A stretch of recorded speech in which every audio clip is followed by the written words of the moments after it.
এলিরা এখন আর জলপরি নয়, সে এক সাধারণ মেয়ে। অরণ্যের সঙ্গে পাহাড়ি গ্রামে তার নতুন জীবন শুরু হয়েছে। তারা হেসে খেলে দিন কাটায়, তবে এলিরার মাঝে মাঝে জলের দিকে তাকিয়ে থাকতে খুব ইচ্ছে হয়। একদিন হঠাৎ হ্রদের পানি কাঁপতে শুরু করল। কালো ধোঁয়া উঠতে লাগল গভীর থেকে। এলিরা চমকে উঠে বলল, না, সে ফিরে এসেছে। অরণ্য জিজ্ঞেস করল, কে? এলিরা বলল, জলদানব রাভেন। আমার অভিশাপ যে দিয়েছিল সে ছিল রাভেনের দাস। এখন সে বুঝে গেছে আমি মুক্ত। সে আমাকে আবার বন্দি করতে আসছে। রাতের দিকে এলিরা হঠাৎ হারিয়ে গেল। অরণ্য দেখল হ্রদের পাশে পড়ে আছে একটি জলের মুক্ত, তাতে লেখা, তোমার সাহস যদি সত্যি হয় তবে এসো জলের নিচের রাজ্যে। অরণ্য ভয় না পেয়ে ডুব দিল হ্রদের গভীরে। মুক্তোর জাদুতে তার শ্বাস নেয়া সম্ভব হল। সে নামতে লাগল আরও গভীরে। আর তখনই সামনে এলো বিশাল এক দরজা, লেখা, সত্য আর ভালোবাসা ছাড়া কেউ এখানে ঢুকতে পারবে না। অরণ্য দরজায় হাত রাখল, হঠাৎ দরজা খুলে গেল। ভিতরে সে দেখল এক বিশাল কাচের প্যালেস, আর তার মাঝখানে এলিরা পানির শিকলে বন্দী। এবং চারপাশে ভেসে বেড়াচ্ছে এক ভয়ঙ্কর ছায়ামূর্তি, জলদানব রাভেন। রাভেন বলল, তুমি আরেকবার মুক্ত করেছ আমার শিকারকে, এবার তোমাকেও আমি পানির পাথরে পরিণত করব। অরণ্য বলল, ভয় দেখিয়ে ভালোবাসা থামানো যায় না। আমি এলিরাকে ছাড়া ফিরব না।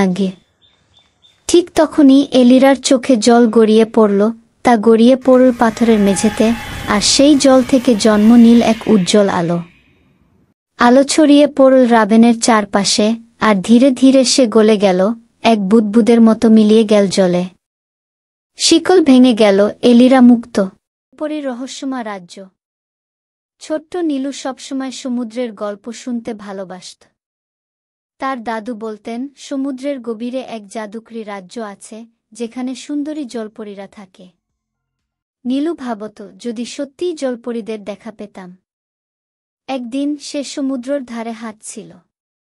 হঠাৎ সে দেখল এক ঝলমলে নীল আলো সমুদ্রের পানিতে উঠানামা করছে। সে ধীরে ধীরে কাছে গেল। ঠিক তখনই এক সুন্দর জলপরী পানির উপর উঠে এল।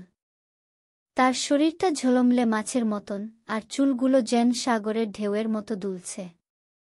জলপরী বলল, তুমি কি আমাকে সাহায্য করবে? নীলু অবাক হয়ে বলল, তুমি কথা বলতে পারো?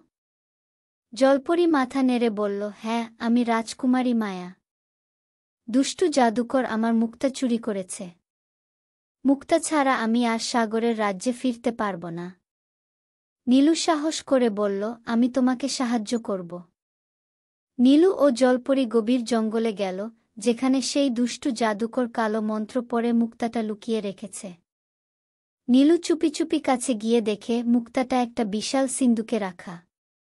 কিন্তু ঠিক তখনই জাদুকর এসে বলল, তোমরা এখানে কি করছ? নীলু ভয় না পেয়ে বলল, তুমি অন্যের জিনিস চুরি করেছ। এটা ঠিক নয়।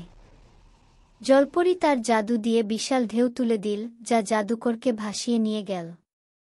নীলু মুক্তাটা নিয়ে জলপরীকে দিল। জলপরী আনন্দে বলল, তুমি আমার রাজ্যের বন্ধু হলে। সে নীলুকে সাগরের রাজ্যে নিয়ে গেল, যেখানে রঙিন মাছ, প্রবাল আর আরও অনেক জলপরী ছিল। নীলু রাজা ও রানীর সাথে দেখা করল। তারা বলল, তুমি সাহসী। আমরা তোমাকে আমাদের সাগর বন্ধু ঘোষণা করছি। পরদিন নীলু সমুদ্রের ধারে ফিরে এল। কিন্তু সে জানত সমুদ্রের গভীরে তার এক নতুন বন্ধু আছে, জলপরী মায়া। শিক্ষা, সাহস ও বন্ধুত্ব সবকিছুর চেয়ে শক্তিশালী। কেমন লাগল?